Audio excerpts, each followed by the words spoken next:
Assalamualaikum warahmatullahi wabarakatuh. Kisah hidup Raja Namrud yang mengejutkan dan tak terduga, seorang raja gelap yang menyatakan, "Aku akan membunuh Tuhanmu karena aku adalah dewa sejati pencipta segalanya." Seorang raja terkutuk yang menantang Allah dan membangun menara tinggi untuk menembakkan panah ke arahnya, tetapi panah itu kembali tertutup darah.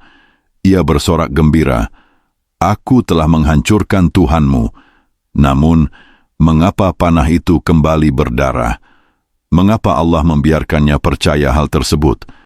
Seorang manusia kejam yang menyalakan api yang menjulang ke awan dan melempar Ibrahim alaihissalam ke dalamnya menggunakan peluncur raksasa, raja paling brutal yang pernah dilihat dunia hingga saat itu, memerintah selama 400 tahun.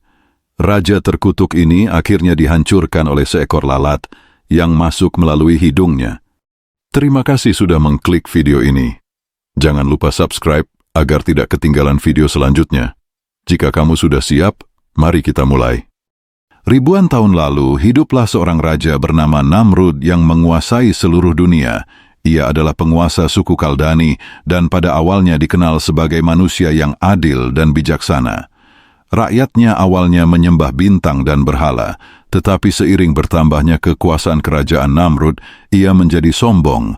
Ia membangun kekaisaran luas dan kuat yang meluas dari selatan ke utara. Setelah mendapatkan lebih banyak kendali dan kekuatan, Nimrod membuat patung dirinya sendiri dan dengan terang-terangan mengklaim dirinya sebagai dewa, memerintahkan rakyatnya untuk menyembahnya. Meskipun nama Nimrod tidak disebut langsung dalam Al-Quran, banyak yang percaya ia adalah tokoh dalam surah Al-Baqarah karena Allah memberinya kekuasaan dan kerajaan yang membuatnya bangga dan berdebat dengan Nabi Ibrahim. Banyak ulama Islam setuju bahwa pria ini adalah Nimrod yang nama aslinya Naram-Sin, menjadi penguasa paling kejam dan berdarah di Babel serta seluruh bumi. Nimrod dikenal sebagai orang pertama dalam sejarah yang mengatakan, "Aku adalah dewa." Pria kejam ini membangun kota Babel, lalu mulai menyakiti rakyatnya. Sumber menyebutkan Nimrod berasal dari keturunan Ham, putra Nuh, dan cucu Ham serta anak Kush. Diyakini bahwa keluarga Ham adalah penguasa paling agresif dan keras di awal sejarah, mencoba mengendalikan nasib kemanusiaan dengan membangun kerajaan. Beberapa mengatakan mereka membantu membentuk negara seperti Mesir, Libya, Arab, dan India. Juga diyakini bahwa Nimrod dari keluarga ini tidak hanya membangun Babel, tetapi juga kota Nineveh dan Calah. Nimrod adalah figur gelap namun berkuasa dalam sejarah, dikenal sebagai raja pertama dan terbesar di dunia. Ia memimpin kampanye militer ke selatan Anatolia, bagian utara Mesopotamia. Menurut tablet kuno, ia mengalahkan banyak kerajaan di wilayah tersebut. Sumber juga menyebut Nimrod adalah penguasa yang melempar Ibrahim ke dalam api dan mendorong semua orang memberontak melawan Allah. Dalam perjanjian lama, Nimrod digambarkan sebagai ahli astrologi yang cerdas, penyembah berhala, pembangun kota, dan penguasa kejam yang membunuh bayi tak berdosa. Diyakini ia juga mengendalikan hewan liar. Dikatakan bahwa di masyarakatnya, Nimrod diperlakukan seperti dewa dan istrinya Semiramis dipandang sebagai makhluk ilahi yang disembah. Setelah mengklaim dirinya dewa, Nimrod membangun kuil besar penuh berhala, memerintah selama sekitar 400 tahun. Dalam Al-Quran, ada hingga 91 ayat yang berkaitan dengan perjuangan antara Ibrahim dan Nimrod, serta ayat lain tentang hukuman dan api yang dilemparkan Ibrahim, yang diyakini merujuk pada Nimrod secara tidak langsung. Di masyarakat Nimrod, berhala tidak hanya disembah, tetapi diyakini bisa makan, minum, dan berbicara. Rakyat meminta makanan, kesembuhan, dan pengampunan kepada mereka, percaya berhala dapat menciptakan kehidupan dan membawa kematian. Berhala dianggap berkuasa atas segalanya, tanpa keyakinan akan akhirat. Selain berhala, mereka juga menyembah bintang dan planet dengan matahari sebagai yang terkuat. Rakyat memiliki banyak berhala yang dirawat, dilindungi, dan dibuktikan lebih unggul daripada yang tidak mempercayainya. Kuil tempat berhala diletakkan juga berfungsi sebagai pengadilan untuk urusan publik. Siapapun yang tidak mengikuti kepercayaan atau tradisi mereka dihukum, kadang dengan dilempar batu, diasingkan, atau dibakar. Masyarakat ini tidak menganggap serius kepercayaan lain, bahkan menganggapnya berbahaya. Suatu hari, Raja Nimrod mengalami mimpi yang sangat nyata. Di mimpinya, cahaya terang turun dari langit, bersinar lebih terang dari matahari dan bulan. Nimrod terbangun berkeringat dan gelisah, lalu meminta peramal terpercayanya menjelaskan mimpi aneh itu. Peramal berkata bahwa seorang bayi laki-laki akan segera lahir di negerinya, dan anak ini akan mengubah agama rakyat, serta akhirnya membunuh Nimrod. Mendengar ini, raja kejam itu tanpa ragu memerintahkan semua bayi laki-laki baru lahir dibunuh. Banyak bayi tak berdosa dibantai tanpa ampun. Saat itu, ibu Ibrahim akan melahirkan, tetapi perintah jelas, jika bayinya laki-laki, ia akan dibunuh. Ibu Ibrahim berpikir matang dan berkata kepada suaminya Azar, "Pergilah ke kuil dan doakan aku. Jika bayinya laki-laki, aku akan membawanya kepadamu untuk diserahkan ke Nimrod. Ini akan meningkatkan kepercayaan Nimrod padamu." Ini hanyalah tipu daya. Setelah Azar pergi, ia melahirkan Ibrahim dan menyembunyikannya di gua. Ketika Azar kembali, ia berkata bayinya mati saat lahir. Saat Azar pergi, ia mengunjungi gua dan melihat Ibrahim menyusu jari-jarinya, dengan malaikat Jibril membuat susu dan madu mengalir darinya. Ibrahim menghabiskan masa kecilnya di gua, dan saat menjadi pemuda, ia mulai menyebarkan pesan tauhid. Seiring waktu, mimpi Nimrod terlupakan, dan Ibrahim keluar dari gua. Akhirnya, Azar mengetahui anaknya masih hidup. Beberapa sumber Islam menyebut Ibrahim bertubuh sedang, bermata hazel, wajah baik dan cantik, serta dahi jelas, menyerupai Nabi Muhammad SAW lebih dari siapapun, bahkan hingga bentuk jejak kakinya.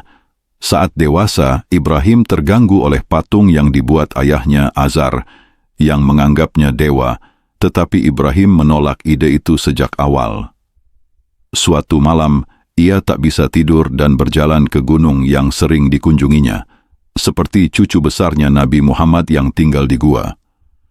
Malam itu langit cerah, ia memandang planet dan bintang yang disembah rakyat, merasa sangat sedih. Ia bertanya-tanya apa yang ada di luar, bulan, bintang, dan planet. Kembali ke rumah, keesokan harinya ia siap memberitahu ayahnya pendapatnya tentang penyembah langit.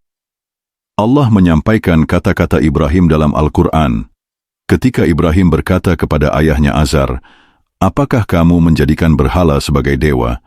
Sesungguhnya aku dan kaummu berada dalam kesesatan yang nyata." Surah Al-An'am 74. Setelah itu, Ibrahim mulai berdebat dengan rakyatnya yang menyembah bulan, Venus, matahari, dan 7 planet lain. Untuk meyakinkan mereka, ia menggunakan argumen logis dan jelas, sebagaimana diceritakan dalam Al-Quran. Saat malam menyelimuti, ia melihat bintang dan berkata, "Inilah Tuhanku," tetapi saat lenyap, ia berkata, "Aku tak menyukai yang hilang." Lalu ia melihat bulan terbit dan berkata, "Inilah Tuhanku," tetapi saat memudar, ia berkata, "Jika Tuhanku tak memberi petunjuk, aku akan sesat." Kemudian ia melihat matahari bersinar dan berkata, "Inilah Tuhanku yang terbesar." Tetapi saat tenggelam ia berkata, "Wahai kaumku, aku menolak semua yang kamu samakan dengan Allah." Surah Al-An'am 75-79. Dalam perdebatan ini, Ibrahim menjelaskan bahwa benda langit tak bisa jadi dewa karena mereka hilang dan digantikan, sedangkan dewa sejati tak pernah lenyap. Ia berusaha membimbing rakyatnya kepada tauhid dan menyembah Allah semata. Ibrahim alaihissalam, yang hidup sekitar 4.000 tahun lalu, bukan dari suku sederhana seperti yang banyak dipikirkan. Menilik peradaban Mesopotamia antara 15 sampai 2500 sebelum Masehi, teknologi dan pengetahuan saat itu cukup maju. Sumeria menggunakan tulisan dan memengaruhi semua masyarakat di wilayah itu yang dikenal sebagai Babel. Sumeria, Akkadia, Asyur, dan Babel semua tinggal di Mesopotamia. Nimrod ingin semua penduduk wilayah ini tunduk padanya dan melakukan hal mengerikan kepada rakyatnya. Saat itu, Allah mengutus Ibrahim alaihissalam sebagai nabi untuk membimbing Nimrod yang kejam dan rakyatnya mengajarkan perintah dan larangan Allah. Nabi Ibrahim awalnya mencoba meyakinkan masyarakat maju ini dengan logika dan akal, membuat mereka meragukan berhala palsu, tetapi ini memiliki harga. Berbicara kebenaran selalu mahal, seperti yang terjadi pada banyak nabi kemudian. Pertama kali terjadi pada Ibrahim, bapak para nabi, karena kata-kata jujurnya, rakyat menutup pintu baginya dan menyebutnya pengkhianat. Pemuda yang mempertanyakan mengapa mereka menyembah berhala tak bernyawa, ini awalnya dihadapi amarah ayahnya sendiri, yang bahkan mengancam akan membunuhnya. Ibrahim tetap tenang dan hormat, berkata, ia akan mendoakan ampunan ayahnya dan menjauh dari penyembahan berhala, tak ingin ayahnya menderita di api abadi. Akhirnya, dengan iman pada Allah, Ibrahim meninggalkan rumah ayahnya. Setelah meninggalkan rumah ayahnya dan sendirian, Ibrahim tak berhenti memperingatkan rakyatnya. Ia mencoba meyakinkan mereka tentang keindahan, kekuatan, kebijaksanaan, dan keesaan Allah, tetapi mereka tetap menyembah berhala. Ia tak menyerah dan merancang rencana khusus. Suku Kaldani mengadakan festival tahunan dan semua orang meninggalkan kota untuk merayakannya. Ibrahim menunggu momen ini untuk masuk kuil tanpa diketahui. Di kuil ada berhala dari perak, tembaga, dan kayu. Saat jalanan kosong, Ibrahim masuk membawa kapak tajam. Ia memandang patung batu dan kayu serta makanan di depannya, berkata, "Mengapa kalian tak makan makanan di depan kalian? Apa yang salah hingga kalian tak bicara?" Surah Asy-Syaffat 92-93. Tanpa rasa takut, ia mengangkat kapak dan menghancurkan berhala palsu yang disembah rakyatnya, memecah semuanya kecuali yang terbesar, lalu menggantungkan kapak di leher berhala besar itu. Kembali dari festival. Malam itu rakyat kaget melihat berhala mereka hancur dan berserakan di kuil. Mereka menduga Ibrahim, yang selalu mengajak menyembah Allah, lalu bertanya, "Kamu yang melakukannya?" Ibrahim menjawab, "Mungkin berhala besar itu marah dan menghancurkan yang lain dengan kapak. Tanyalah dia sendiri, mungkin ia akan menjawab." Penyembah berhala berkata, "Berhala tak bisa bicara." Ibrahim balas, "Jika mereka tak bisa bicara atau melindungi diri, bagaimana bisa melindungi kalian? Apakah kalian tak mengerti?" Surah Al-Anbiya ayat 59-67. Nabi Ibrahim mengalahkan mereka dengan argumen logis, bahkan pemimpin dan ulama tak punya jawaban, tetapi kesombongan menghalangi mereka mengakui kesalahan. Sebaliknya, mereka menggunakan kekuatan untuk menangkap Ibrahim, mengikatnya dalam rantai, menunggu Raja Nimrod kembali. Saat itu Nimrod sedang memimpin penaklukan dari Mesopotamia Selatan ke Anatolia dan Urfa. Kembali ke kota, para pemimpin memberitahu tentang pemuda bernama Ibrahim yang menolak menyembah berhala dan menghancurkannya. Nimrod memanggil Ibrahim untuk bicara, awalnya mencoba meyakinkannya, tetapi gagal dan marah. Al-Quran menceritakan pertemuan mereka. "Tidakkah kamu lihat orang yang berdebat dengan Ibrahim tentang Tuhannya hanya karena Allah memberinya kekuasaan?" Ibrahim berkata, "Tuhanku yang memberi kehidupan dan mematikan." Orang itu menjawab, "Aku memberi kehidupan dan mematikan." Ibrahim berkata, "Allah membawa matahari dari timur, maka bawalah dari barat." Orang kafir itu terkejut, dan Allah tak memberi petunjuk kepada orang zalim. Surah Al-Baqarah. Saat Ibrahim berkata Tuhannya memberi kehidupan dan kematian, Nimrod marah. Ia mengumpulkan penasihatnya untuk memutuskan hukuman. Salah satunya, Henun, menyarankan membakarnya dalam api besar, dan ide ini diterima. Persiapan berlangsung sebulan, kayu dikumpulkan untuk api. Rakyat bodoh dan dungu antusias membantu, berkata, "Pria ini melawan dewa kita."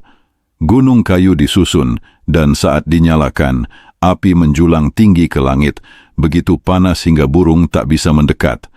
Saat semuanya siap, rakyat berkumpul di sekitar api. Ibrahim dibawa dengan rantai, tangan dan kakinya terikat, tetapi ia adalah sahabat Allah, Al-Khalil. Meski dalam situasi mengerikan, ia tetap tenang, penuh kepercayaan dan penyerahan, tanpa rasa takut atau khawatir. Malaikat mendoakan Allah. Nimrod dan penasihatnya membahas cara melempar Ibrahim ke api. Akhirnya, mereka memilih menggunakan katapel raksasa. Nimrod yakin membakar Ibrahim hidup-hidup akan membuktikan dirinya dewa. Pertama kalinya ia benar-benar tertantang dan tak bisa menjawab Ibrahim. Ia merasa berhak melempar Ibrahim ke api yang diciptakannya. Saat itu, malaikat di langit dan bumi terkejut, berkata, "Wahai Tuhan kami, Ibrahim yang paling mengingatmu dilempar ke api. Ia nabi yang tak pernah melupakanmu, izinkan kami menolongnya." Allah mengizinkan. Seorang malaikat datang ke Ibrahim berkata, "Angin di bawah kendaliku, jika kamu mau, aku bisa meniup api." Malaikat lain berkata, "Air di bawah kendaliku, aku bisa memadamkannya." Yang ketiga berkata, "Bumi di bawah kendaliku, aku bisa menelan api." Ibrahim menjawab, "Jangan ganggu sahabat dan yang dicintainya. Apa yang dikehendaki Tuhanku, aku terima. Jika ia menyelamatkanku, itu kebaikannya. Jika ia membiarkan aku terbakar, itu karena kekuranganku. Insya Allah, aku sabar." Saat diletakkan di katapel untuk dilempar ke api, Ibrahim berkata, "Allah cukup bagiku, dia sebaik-baik pelindung." Sebagaimana riwayat Abdullah bin Abbas radhiyallahu anhu. Nabi Muhammad SAW juga mengucapkan kalimat ini saat orang memperingatkan musuh berkumpul. Umat berkata bersama, "Allah cukup bagiku, dia sebaik-baik pelindung." Iman mereka makin kuat, menunjukkan kepercayaan penuh pada Allah. Saat Ibrahim akan dilempar ke api, malaikat Jibril alaihissalam datang bertanya, "Ada keinginan?" Ibrahim menjawab, "Ya, tapi bukan kepadamu." Jibril terkejut, bertanya, "Mengapa tak minta Allah menyelamatkanmu?" Ibrahim berkata, "Ia sudah tahu keadaanku." Siapa yang memberi izin api membakar? Pembakaran hanya terjadi atas perintahnya. Ibrahim mengerti jika api membakarnya, itu kehendak Allah, dan ia rela demi Allah, bahkan masuk api atau neraka. Nabi mulia ini tak takut saat jatuh ke dalam api dan merasakan panasnya. Allah memerintahkan, "Wahai api, jadilah sejuk dan aman bagi Ibrahim." Surah Al-Anbiya 69. Atas perintah Allah, meski api membakar, ia tak menyakiti Ibrahim, hanya membakar tali yang mengikatnya. Dalam api, Ibrahim tetap tenang, memuji dan mengagungkan Allah, hatinya penuh cinta, tanpa rasa takut atau penyesalan. Bagi yang mencintai Allah, bahkan api tak menakutkan. Rakyat, pemimpin, dan imam menyaksikan api besar dari jauh. Panasnya hampir membakar wajah dan membuat mereka tersedak. Namun, setelah beberapa saat, mereka melihat yang tak terduga, seseorang keluar dari api. Itu adalah Ibrahim, selamat, wajahnya bersinar dengan cahaya rahmat Allah. Ia berjalan tenang keluar dari api. Orang-orang kafir melihat mukjizat ini dan menangis kalah. Allah berfirman dalam Al-Quran, "Mereka ingin menyakitinya, tetapi kami jadikan mereka yang paling rugi." Surah Al-Anbiya 70. Mukjizat ini memalukan penyembah berhala, tetapi tak meredakan amarah mereka. Nimrod pernah berkata kepada rakyatnya, "Jika ada dewa di langit, aku harus mencapainya dan mengalahkannya." Ia memerintahkan membangun menara raksasa yang konon terus naik selama berhari-hari atau berminggu-minggu. Di puncaknya, ia membawa busur dan panah, menembak ke langit. Dikatakan Allah menjawab tindakan sombong ini dengan mengembalikan panah tertutup darah. Prajurit Nimrod bersorak, "Lihat, ia melukai dewa di langit." Namun, ini hanyalah kesombongan bodoh. Allah memberi tanda untuk merendahkan Nimrod, tetapi ia tak mengerti, tetap sombong. Ia memanggil Ibrahim dan berkata, "Panggililah Allahmu, aku akan melawannya dengan seluruh tentaraku," lalu mengusir Ibrahim. Setelah menunggu, Nimrod melihat Ibrahim datang dari kejauhan sendirian, tanpa tentaranya. Ia tertawa keras. Aku malu, aku kumpulkan tentar besar, tapi kamu sendiri. Di mana Allahmu? Di mana tentaranya? Ibrahim tenang menjawab, tunggu, ia akan tiba. Tak lama, banjir nyamuk menyerang Nimrod dan prajuritnya begitu tebal hingga tak bisa membuka mata. Nyamuk ini punya kekuatan mengerikan, memakan daging manusia hingga hanya tersisa tulang. Melihat prajuritnya menderita, Nimrod ketakutan dan lari ke istananya tanpa melihat ke belakang, mengunci pintu, mengira aman. Namun, seekor nyamuk pincang masuk melalui celah pintu dan makhluk kecil ini menjadi akhirnya.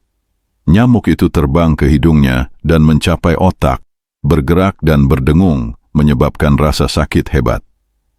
Nimrod tak tahan, memukul kepalanya ke dinding untuk membunuh nyamuk. Gagal, ia menyewa orang untuk memukul kepalanya dengan palu, menjanjikan bayaran lebih untuk yang lebih keras. Berhari-hari, prajurit memukul kepala yang pernah mengenakan mahkota selama 400 tahun, dan setiap kali Nimrod berkata masih mendengar nyamuk, meminta dipukul lagi.